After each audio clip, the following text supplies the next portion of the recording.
मेवात के लोगों ने मैं 2019 में चुनाव लड़ा तो मेरा बहुत जबरदस्त समर्थन किया था। इस बार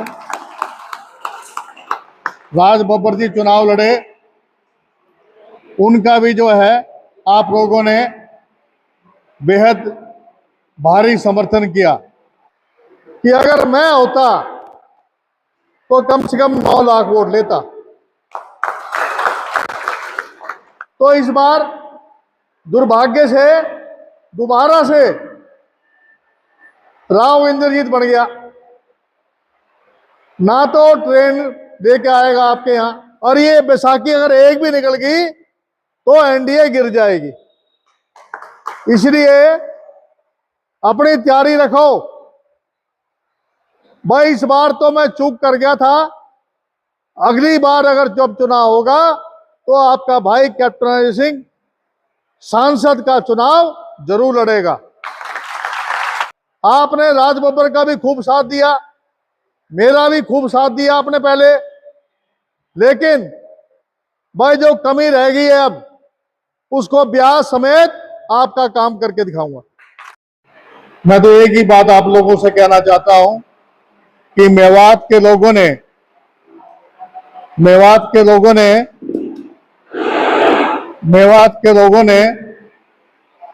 मैं 2019 में चुनाव लड़ा तो मेरा बहुत जबरदस्त समर्थन किया था। इस बार राज बब्बर जी चुनाव लड़े, उनका भी जो है आप लोगों ने बेहद भारी समर्थन किया। अभी कल आपने खास तौर से जो हमारे शेड्यूल कास्ट के लोग हैं, माइनॉरिटी के लोग हैं, अभी जो राज बब्बर जी ने जो वोटें ली उसमें सबसे ज्यादा वोट माइनॉरिटी की और शेड्यूल्ड कास्ट की वोट थी, जिनके समर्थन से वो इतनी वोट ले गए। और मैं समझता हूं कि पिछली बार भी जब हरियाणा में 31 एमएलए बने तो आपने तीनों मेवात के जो हमारे विधायक थे यहां से चुन के भेजा, और हमारे अहिरवाल में सिवाय चिरंजीव राव के जो मेरा सपुत्र है, बाकी सबको जनता ने हरा दिया और वहां बीजेपी के सबसे ज्यादा एमएलए बने। लेकिन आज क्या है कि देश के अंदर आज जो है बेरोजगारी है, महंगाई है,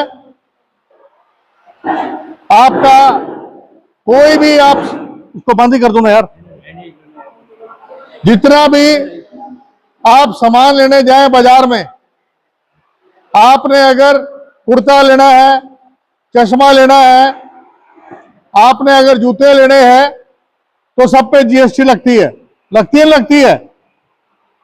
तो 70% जो पैसा जीएसटी में जा रहा है उसको देने वाले लोग कौन है?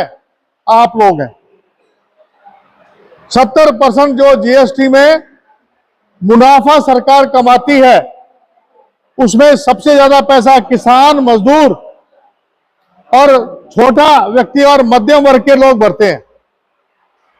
लेकिन 1% जो आबादी है देश की, 1% आबादी, उसके पास देश की 70%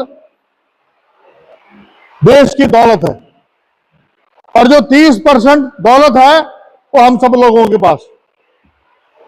आज गरीब और अमीर का फासला बढ़ रहा है, गरीब और अमीर का फासला बढ़ रहा है। इस बार आपने बहुत साथ दिया, और मैं आपको बताना चाहता हूं 2024 में राज बब्बर जी को कोई जानता नहीं था, उसके बावजूद भी 7,33,000 वोट ले गए।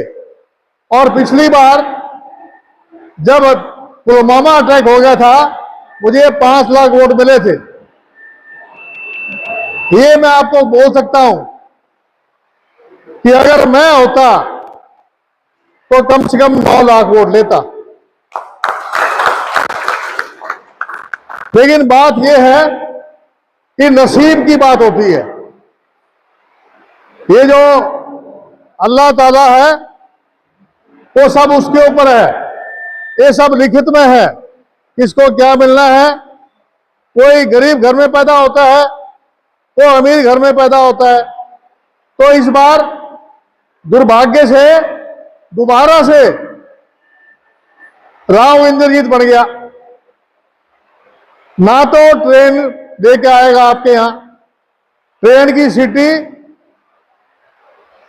मुझे मुश्किल लगता है कि 5 साल में ट्रेन की सीटी बजाएगा। यहां पर यूनिवर्सिटी नहीं है। आपको वादा करता हूं मैं, अगर 2024 में अक्टूबर में चुनाव होंगे, इस चुनाव में अगर आप लोगों ने कांग्रेस की सरकार बना दी तो सबसे पहला काम होगा, यहां पर यूनिवर्सिटी बनवा के दूंगा। वो देश में 52% है, 52%, और हमारा अधिकार हम लेके रहेंगे। वो सरकार सत्ता में आएगी जो पिछड़ा वर्ग और माइनॉरिटी के लोग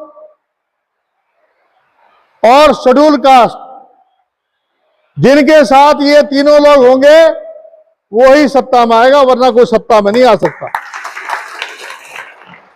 इस बार कांग्रेस की 200 जो इंडिया ब्लॉक है उसकी 234 सीट आई है। और मोदी जी आजकल घबरा गए हैं। जिस उन्होंने एक तरफ तो जब आदमी जब चलना नहीं जानता है तो क्या लगाता है साइड में, बैसाखी लगाता है ना। अभी 2 बैसाखी पे लटका हुआ है, एक तो नीतीश कुमार और दूसरा चंद्रबाबू नायडू। और ये बैसाखी अगर एक भी निकल गई तो एनडीए गिर जाएगी। इसलिए अपनी तैयारी रखो भाई। इस बार तो मैं चूक कर गया था, अगली बार अगर जब चुनाव होगा तो आपका भाई कैप्टन अजय सिंह सांसद का चुनाव जरूर लड़ेगा। और लड़कर जो आप सबसे ज्यादा, आपने राजबब्बर का भी खूब साथ दिया, मेरा भी खूब साथ दिया आपने पहले, लेकिन भाई जो कमी रह गई है अब उसको ब्याज समेत आपका काम करके दिखाऊंगा।